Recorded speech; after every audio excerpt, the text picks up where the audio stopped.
Hello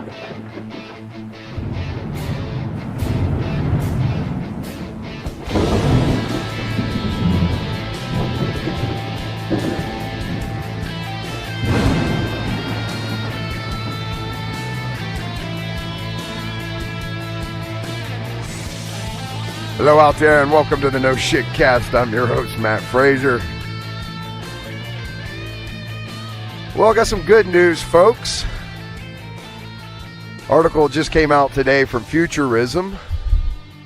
It's by Mark Pasquale via Pixabay, Tag, Hartman, Simpkins.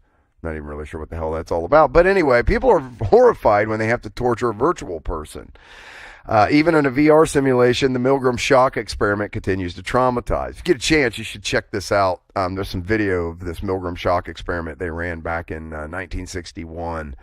And it's really, really, I guess, illuminating stuff to see what people were willing to do when they thought they had an authority figure giving them permission to do it, and what people also weren't willing to do when they thought they had an authority figure giving them permission to do things. So it's a really, really cool study. But so back in '61, psychologist Stanley Milgram shocked the world with controversial research in which everyday people followed a scientist's instructions to electrocute someone who they thought was giving incorrect answers on a quiz. A damning indication that many people will acquiesce to brutal directives by authority figures. In December of 2018, a team of London-based scientists repeated the experiment in a VR simulation in which they asked participants to zap a virtual avatar. Even though no one got hurt, participants were just as reluctant to pull the lever, even going so far as to try rigging the experiment so they didn't have to, according to research published in the Journal of Plus One that breaks new ground in the psychology of how people relate to virtual characters. So I guess what they're kind of saying here is that, just like the original experiment where they actually used human subjects, people, kind of rejected having to hurt something based on it not getting an answer correct. And it's kind of interesting because it seems like in our human psychology, we sort of also ascribe those same sort of emotions to avatars. And I'm guessing they probably had human features and things like that. So during the experiment, participants quizzed a virtual character. Yep, there you go. A correct answer meant that they could move on, while an incorrect answer meant that the human participant had to administer a virtual electric jolt. The scientists noticed that participants sometimes tried to feed the virtual avatar the correct answer by pronouncing it louder in hopes that they wouldn't be told to shock them. Aww. And even though many participants continued to follow instructions, they were measurably stressed and anxious about doing so, the researchers write in a Scientific American blog post published Friday. I wish they hadn't kind of done this. I wish that they should just run this experiment and just as it's advertised, is to say, some sort of experiment. Well, secretly, we're just trying to figure out which people in society aren't supposed to just smashing the piss out of that button and shocking the piss out of that avatar, right? So, once we kind of get those folks figured out, we go, okay, that's the sociopaths right there. Let's make sure we get them their own little private little island where they can't hurt anybody. I guess that would be utopian and kind of creepy. Very status, Matt. Congratulations. My man Elon Musk is in the news. This is from Business Insider. Isabel Ashear Hamilton. A team of scientists linked to Elon Musk appear to be making progress putting chips into brains. I don't think I'm down with this chip in the brain, kind of trippy shit that they're wanting to do here, It's like the Matrix, I don't know. A group of scientists linked to Elon Musk's company Neuralink published a paper last month about a new system they're developing for inserting chips in brains. First spotted by Bloomberg, the paper describes its new technique as a sewing machine for inserting probes into subjects' brains for the purpose of non-invasive monitoring of brain activity. I don't think getting a probe inserted into your brain is non-invasive. I don't think that word means what they think it means. Bloomberg reports that all 5 authors behind the paper have either been employed by or loosely associated with Neuralink. Elon Musk's brain-computer interface company. The researchers tested the new technique on lab rats. This approach points the way toward a new generation of scalable, stable, and safe neural interfaces, both for the basic scientific study of brain function and for clinical applications, the paper reads. This is still on like rats, so this isn't anything that's going to be available for humans. The sewing machine technique is a long way off being a reality for humans. The paper has yet to be peer-reviewed, and the technique itself is not yet foolproof, even for rats. While the implant lasted for more than 2 months for 2 of the rats, others' circuit boards prematurely fell off their heads. Now, there you go. When your circuit board prematurely falls off your head, you got real issues. From futurism again, SpaceX, my main man there, Mr. Elon Musk, set a milestone with SpaceX. Company lands 3 Falcon Heavy boosters. When they shot his car into space, 2 of the boosters made it back and did all the kinds of Buck Rogers vertical landing stuff, but the one that landed out in the ocean didn't quite make it. In February 2018, Elon Musk's company launched a Falcon Heavy rocket for the first time, but it wasn't able to recover all 3 of the rocket boosters. I know, I said that. Rather than landing on SpaceX's autonomous drone ship, it was like it was supposed to. The center core splashed down in the Atlantic Ocean. Whoops. Again, I said that. On Thursday, the company attempted its second Falcon Heavy launch, and this time it nailed the landing of all 3 boosters, marking a new milestone in reusable rocketry. Yeah, say that 10 times fast. The Falcon Heavy is currently the most powerful launch vehicle in operation. Because SpaceX designed the rocket to be reusable, it can keep the cost of launches lower than would otherwise be possible, and cheaper launches mean more launches, thereby advancing humanity's efforts to study, explore, and exploit space. Now that SpaceX has proven it can successfully recover all 3 Falcon Heavy boosters, it can start looking ahead to 5 launches already on the rocket's manifest and others that will likely follow. So Elon Musk just balling here with SpaceX. Although I did, and I don't have it, but I did read an article that India shot a satellite down. They blew a satellite up, and what used to be one piece of junk flying around in space is now something like 400 pieces of junk flying around in space and causing quite the mess. So, I don't know what genius came up with that freaking idea, but they should have their able to go to space card taken away for a while after that one. That was pretty stupid. Good news. Facebook may finally stop forcing you to use its Messenger app. This is from Gizmodo, author Victoria Song. Remember when a few years ago Facebook, yeah, there's a Freudian slip. Remember when a few years ago Facebook forced us all to download the standalone Messenger app to chat with friends? It appears it's now backtracking on that and looking to roll chats back into the main Facebook app. In a tweet, app researcher Jane Mansion Wong uploaded a screenshot of the new integrated chat function. In the top right corner, you can see the same messenger icon that brings you to the chat window. You guys can't see any of this shit, but very sexy. This all tracks with recent news that Facebook CEO Mark Zuckerberg, a.k.a. the Antichrist, plans to roll Instagram, WhatsApp, and Messenger into a single platform. Great. The New York Times cited sources within Facebook as saying that while the services will remain as their own apps, the tech behind all 3 will be unified. One ring to rule them all.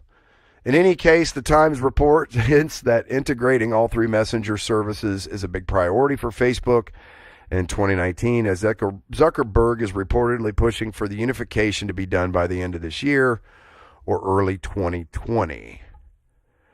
It's possible that rolling chat back into the main Facebook app is part of this effort, though it's not clear if or when it will roll out to the general public. Yeah, we won't know. It'll just be like, bam, okay, you got to change the way you've been doing everything for years. Not that I'm bitching, because that freaking Messenger app is pretty intrusive, but I guess I shouldn't assume that the integration into the main Facebook app isn't going to be less intrusive. So, and how they roll Instagram into that too is going to be really interesting. So Disney has decided it's going to roll out its own streaming service. From CNBC, Alex Sherman. Disney's $6.99 per month streaming immediately makes it a value winner over Netflix for families. And I don't know if you guys have Netflix. I'm sure you do. Like every other, if you're listening to podcasts, you probably watch Netflix. So, but the price just went up again. So for Disney, the price is the story. Disney announced pricing for its new streaming service on Thursday, and it's surprisingly low, $6.99 per month, or $70 annually, $69.99.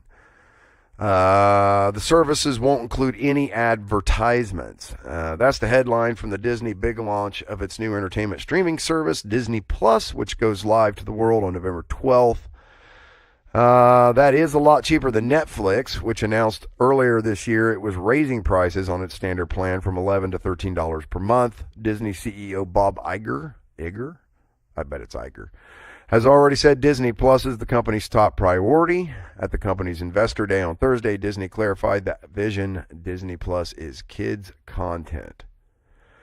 Think about what isn't included in Disney Plus. There are no sports. That's for ESPN and ESPN Plus. There's no news or primetime television from ABC other than National Geographic. The content is pretty straightforward. It's for young people. Okay, and some Star Wars movies and Simpsons episodes for the Gen X parents who want to watch it with or without their kids. If consumers want sports, they can subscribe to ESPN Plus.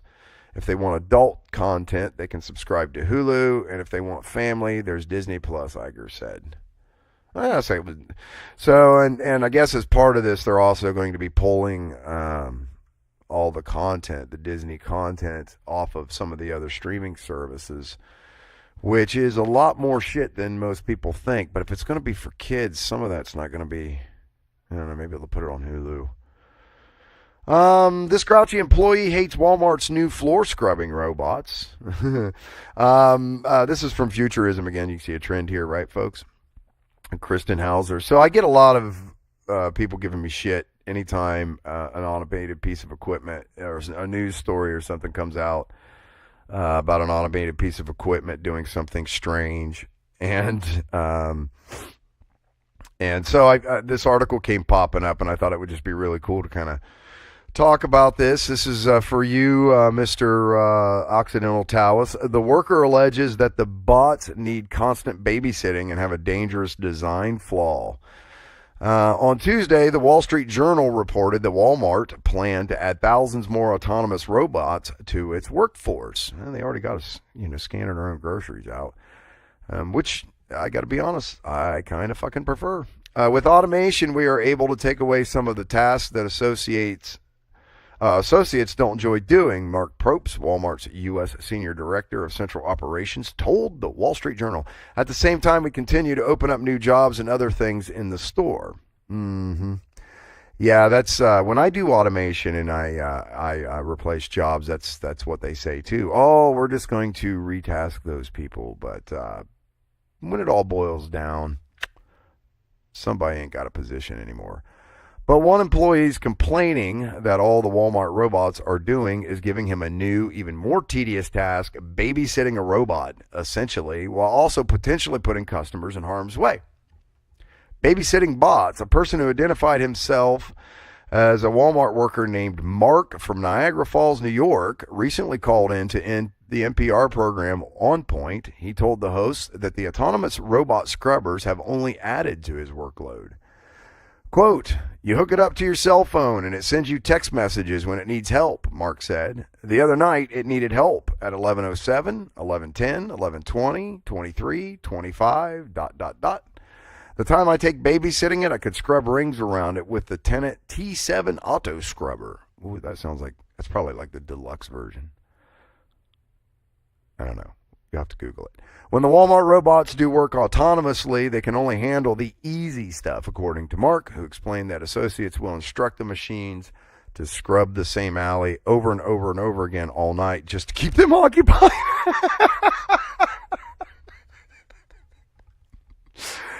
Martin also noted that the scrubbers have a design flaw that he believes makes the machines, quote, dangerous. He told On Point that he's required to enter a PIN to set a robot off to autonomously clean a route, but he doesn't have to enter one to operate the machine manually. When the robot finishes scrubbing one route, it just waits for an employee to assign it another. It's sitting there unattended, fully energized, where anybody can get up on it. And if they hit the accelerator, it will move, he said. Oh, shit. Well, now I guess everybody knows that, don't they? Given Mark's experience with the Walmart robots, his answer when asked whether he's worried about losing his job to one isn't actually surprising. Quote, I'm old enough to retire, and I'm really not, one way or the other, he said. But I think the bozos who make and sell this will be looking for something else to do before auto scrubber operators will. So this is that crabby old dude, right, that meets you at the door at the Walmart, who's very nice to you, but just wants to tell you to go fuck yourself, right? Apple adds extra step to App Store subscriptions to prevent scams and accidental purchases. This is a great idea. The Verge reports Dami Lee, D-A-M-I, I bet that's Dami. Apple has added an additional pop-up screen where users confirm what they want to pay for recurring app subscriptions. Once users download apps that require subscriptions or tap one in the app subscription options, the pop-up will show up after the initial Face ID or Touch ID confirmation.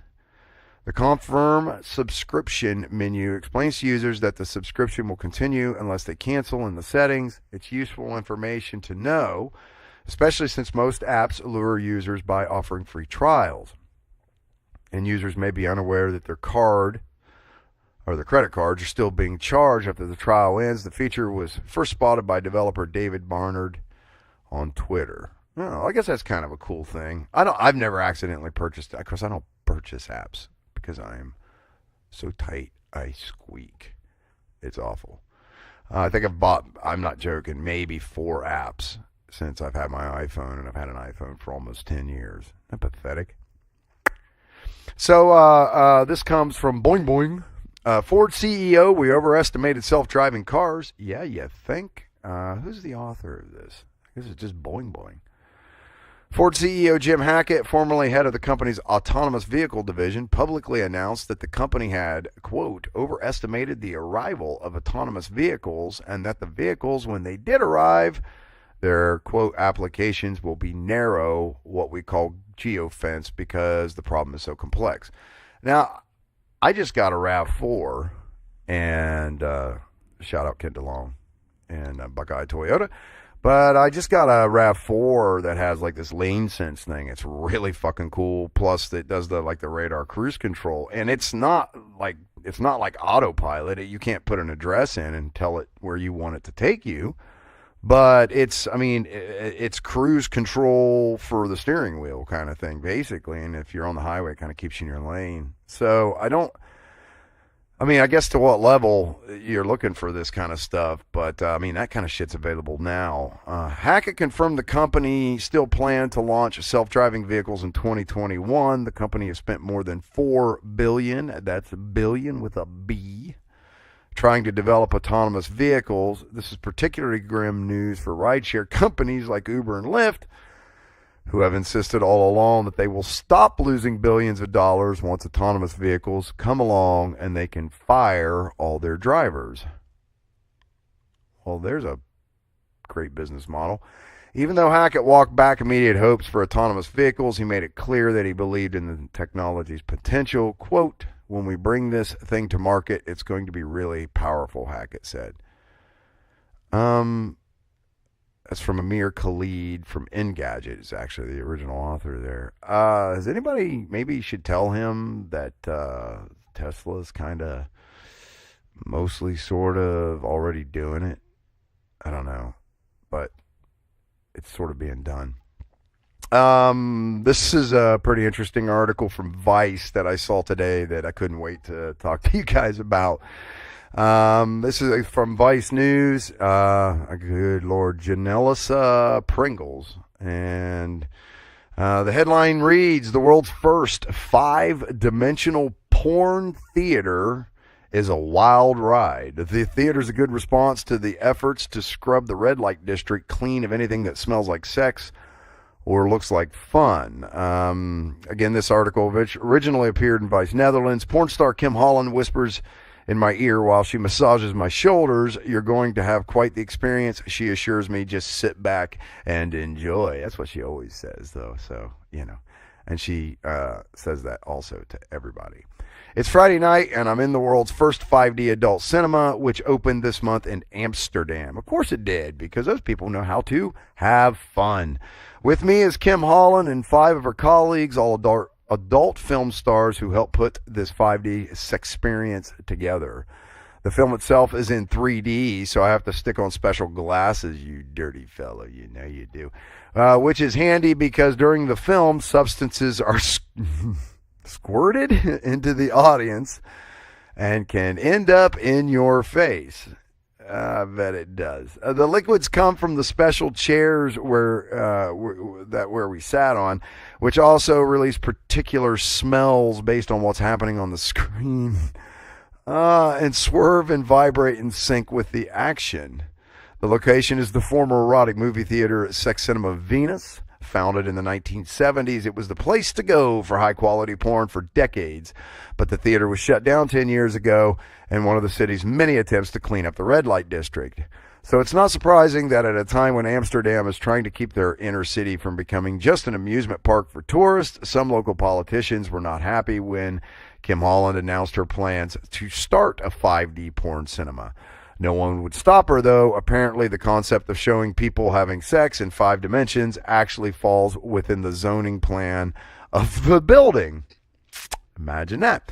I take my seat in a small room that can barely fit 12 chairs. Holland sits right behind me, whispering in my ear about how excited she is that I'm about to witness this greatness.